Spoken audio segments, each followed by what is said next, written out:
Hey Wargamer, since the release of the FAQ a few weeks ago, I've been getting questions about how that FAQ affects Kill Team for Tau specifically. And so I think there's a few things there that are worth talking about a little bit more in depth, so that's what we'll do today.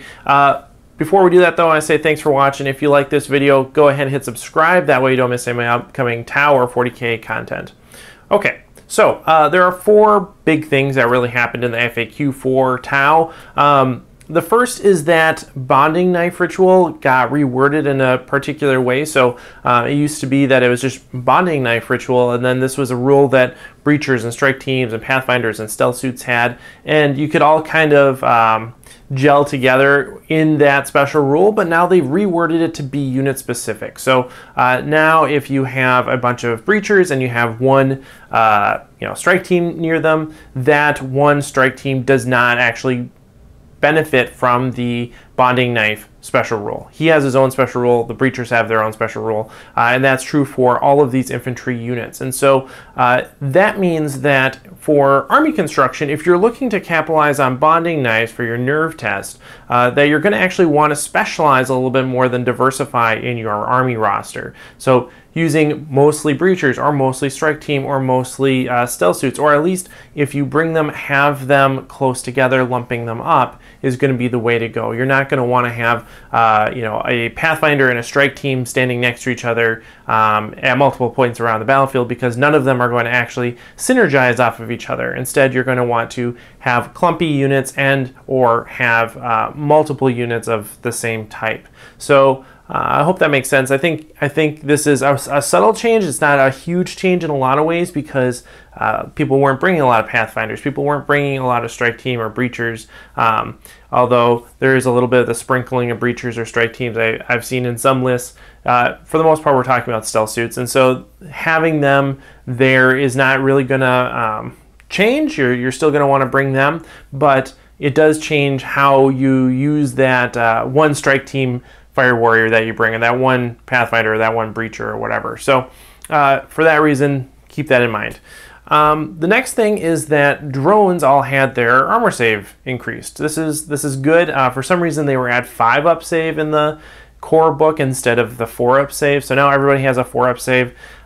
Still, the recon drone is your most durable drone. This doesn't really change a lot with regard to which drones are better, but it does mean that drones are better than they used to be, and more importantly, gun drones are better than they used to be. So now you don't give up that 4-up save to take a gun drone as opposed to a fire warrior. Now I know I just said that there's not a lot of use for fire warriors, or you're not seeing a lot of fire warriors, and so this might be kind of a moot point, but in a case where you're choosing between a fire warrior and a gun drone, you might be even more tempted to go with a gun drone now, because it maintains that 4-up save instead of having to switch to 5-up. So if we're disregarding specialists, if you used up all your specialist roles and you're just trying to look for some more pulse shots, I think gun drones are definitely the way to go, especially with this change.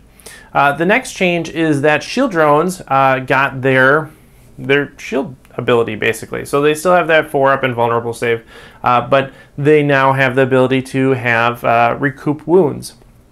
So just like in 40K, roll a die on a 5-up, they ignore that wound. This is great. This is very good.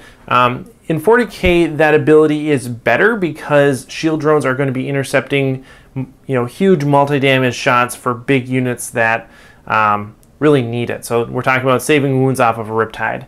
The point efficiency there is huge, because you have this drone mitigating damage that would do multiples of points worth of damage to a unit compared to the value of a drone. So we might be saving 4 or 5 drones worth of points in damage from a Riptide just by intercepting one shot.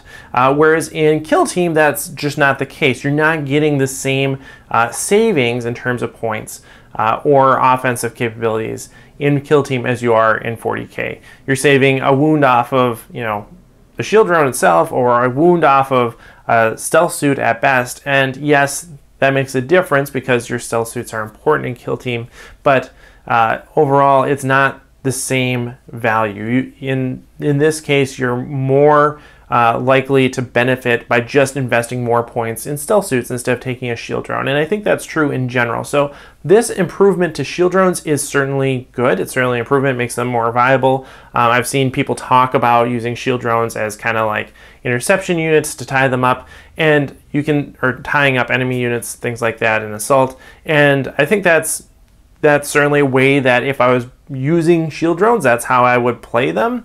But I still think that that job can be done just as well, or maybe not just as well, but pretty darn close, using a gun drone or using other models and not having to invest points in a unit that actually doesn't shoot. So overall, shield drones, still not that great of a deal. You do have this extra benefit, but they're not really going to be that much more useful. And the same thing can kind of be said for the fourth point, which is marker drones. Marker drones got the benefit that now they have stable platform, so they don't suffer the -1 to hit for moving and shooting a heavy weapon. That's great. That's good. That makes a lot of difference when we're talking about hitting on, you know, a 6 or a 5, but still. They're shooting marker lights, and marker lights are essentially useless in Kill Team. There's just not a good way to use marker lights in Kill Team. You're not getting the number of units to leverage marker lights, and marker lights themselves are just relatively ineffective. So that's a good improvement. I'm glad that they addressed that, but really makes no difference for people trying to make competitive, or, you know, at least slightly competitive Kill Team lists for Tau, because marker drones are not worth it because they just shoot marker lights, and we don't need those. So overall, I think this means that we're seeing a little bit more of a push towards gun drones in terms of taking fire warriors versus gun drones. We're seeing more gun drones, but we're still going to have an army composition that's primarily based on stealth suits or primarily based on Pathfinder gunners. And in those cases, you're just going to want to make sure that they're clumped up and not partnering with different types of units, because they're not going to benefit from the bonding knife rule. Okay, so let me know if you have any questions in the comments below, and of course, happy wargaming. Hey everyone, this video was made possible by my supporters over on Patreon. If you enjoyed this video, consider joining our community over there. Special thanks to Errant Fox, Max Harrison, No Excuses Panda, Jared Egler, Nick Steele, Tao Oswald, Brian Mann, Jake Johnson, Scott J. Smith, Stephen Cohen, Eric Jackson, Andy M. Young, Benjamin, Giovanni DiMaggio, Julian Peck, Peter Benjamin Parker, RP, Timothy K. Piney, and Yuhai Penguin.